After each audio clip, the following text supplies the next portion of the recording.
Hi, you guys. Welcome back for our daily practice questions. As always, I like to first get into my introduction and disclaimer before getting started with our questions for today. So, for those of you who are familiar with me, hey, y'all. For those of you who are new here, welcome, welcome, welcome. I am Dr. Brittany Weinstock. I am a family nurse practitioner, and I am the founder and CEO of the Nursing Studio. I provide resources, tools, review courses, review videos, review books, one on one sessions, Q banks, and more to assist nurses as well as nurse practitioners with success on their boards as well as in practice. I've been doing this since 2015, assisting nurses and nurse practitioners internationally with exam success. Now, y'all know my disclaimer and reminder is that we know there's no absolutes in medicine. We treat on a patient by patient basis, and any of the questions that you see here, I have designed and created based on the current guidelines that are being tested on the ANCC as well as AAMP exam. Now, any of my videos where you see that I'm teaching on things that we currently do in practice, I will always say that so there's no confusion.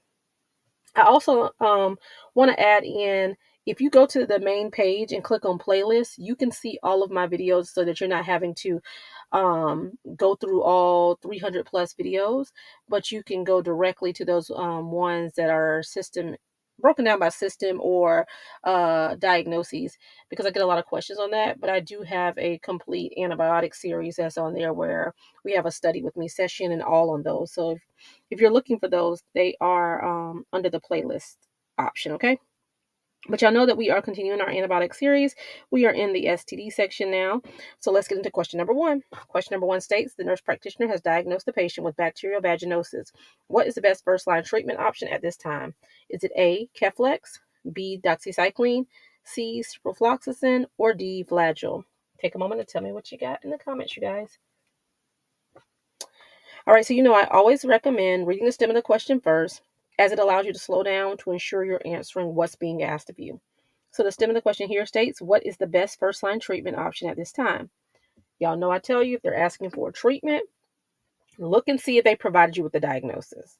If they have not, you need to take it a step further and look at the assessment findings to determine what diagnosis this potentially could be, because you got to know what it is to treat it, right? So here, the diagnosis has been provided. It is bacterial vaginosis, and considering assessment findings. So I want you to picture it. So say it didn't say bacterial vaginosis. When I say run it back a step further and look at the assessment findings, it may say the patient presented complaining of white vaginal discharge, a fishy odor. They may state that clue cells were noted, and things of that nature.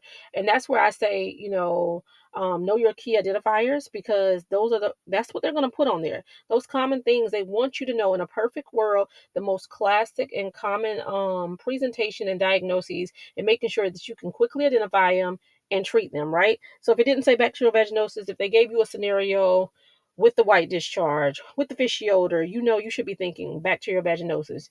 I always say, when I say this, you say that. So when I say white discharge, when I say fishy odor, you should say bacterial vaginosis. When I say those clue cells associated with those things, you should say BV, right?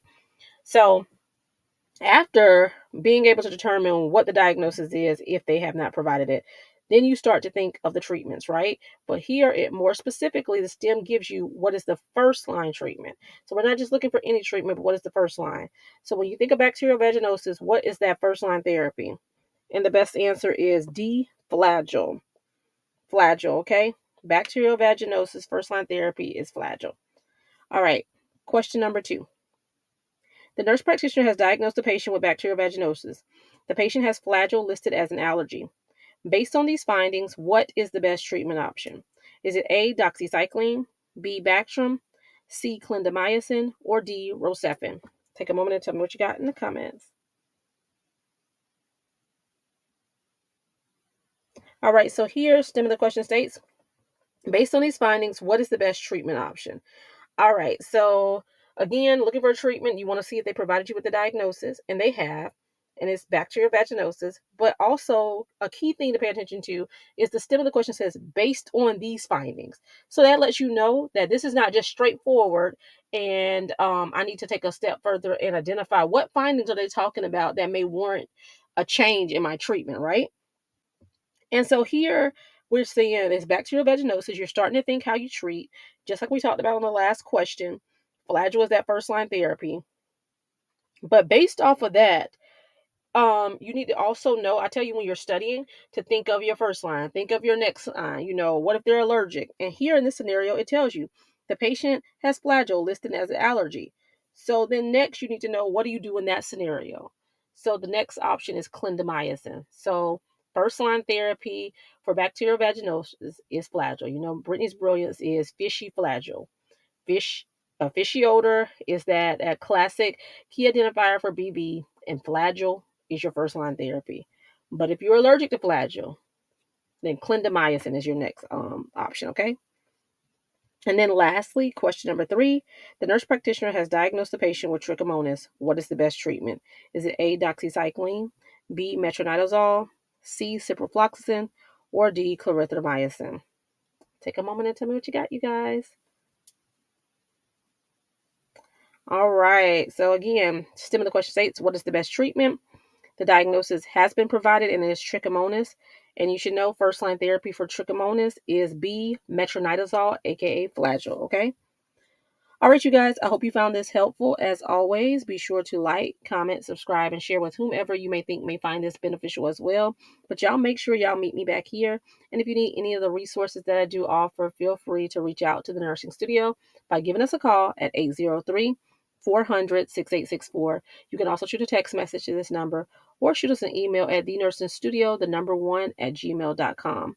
Now, the things that I do offer are my review book. You can get the ebook or the paperback option. They're both linked to the bio of this channel. If you're someone who prefers to study independently, I do offer a self-paced review that is online, broken down by systems that you can watch the videos and take the mini quizzes associated with each system. This is designed for family and adult Gero for both the ANCC as well as AAMP exam. That's also linked in the bio of this channel. If you're looking to do practice questions and practice exams, my QBank options and bundles are linked in the bio of this channel. And if you're looking to book any of my one-on-one sessions, I always say, give us a call, shoot us an email, shoot us a text, because all one-on-one sessions are customized as they are designed so that we can gauge what you really need. So I always say just reach out so that I can see what it is that you're actually needing. The one-on-one options that I do offer are, you can book a session for 1 to 2 weaknesses at a time. You can book an session for an exam readiness assessment. Um, or you can book a session for question analysis, and the last one is the custom plan. So with the custom plan, based off of how long you're looking to study and review, I customize and structure a plan working alongside with you during that time frame. I'll initially give you a pretest so I can gauge where your weaknesses are so that we can incorporate our plan based on that. Because, I like to start with those weaknesses first, because we typically shy away from the weaknesses and try to go with our strengths because it feels better. But I need you to fill those gaps and strengthen. And oftentimes that's the problem. Y'all are studying and continuing to do the same things, but you don't know the gaps. You don't know where you're falling short. You're studying, but you're missing these small pieces. And that's what I hone in on during our one-on-one sessions. But again, if you need any of those, just feel free to reach out to me. By any of these contact measures, but y'all know what to do.